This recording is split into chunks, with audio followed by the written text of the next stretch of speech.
Und jetzt wollen wir uns in diesem Bumszelt in einen rauschhaften Zustand versetzen. Und hierfür kaufen wir uns eine Töpferscheibe. Und lassen sie stehen. Lange. Sie vergammelt. Nein! Das ist kein hinausgeworfenes Geld, das ist Leichtsinn. Wir wollen leichtsinnig sein. Wir häkeln uns einen Reisepass und fahren damit nach Albanien.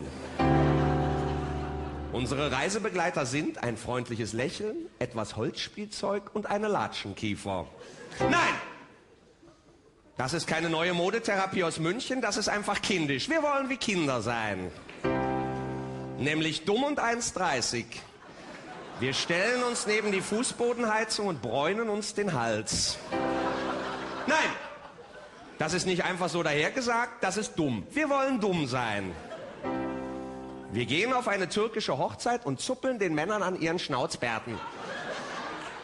Dankbar lassen wir uns die Fresse polieren und hinken von dannen. Draußen angekommen, atmen wir erst einmal tief durch.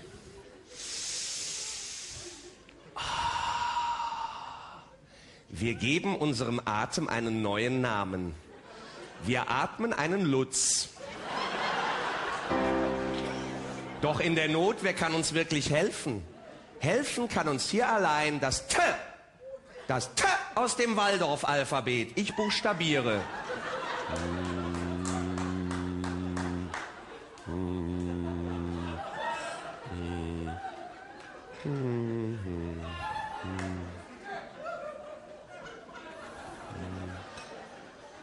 T. Uns ist geholfen. Obacht, wir verwandeln uns.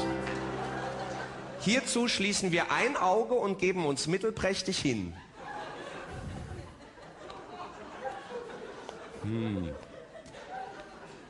Ich stelle mir vor, ich bin ein Wochenendseminar.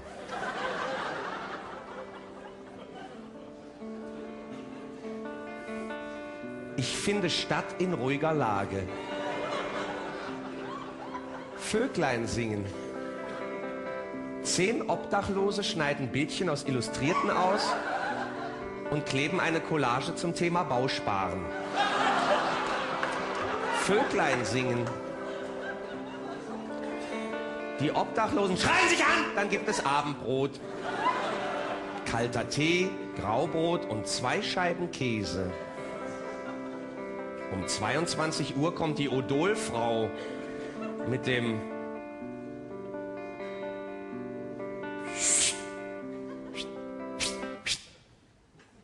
und knipst das Licht aus. Bin ich ein Zäpfchen? Nein, ich bin ein freundliches Zäpfchen. Und so gehe ich auch ab.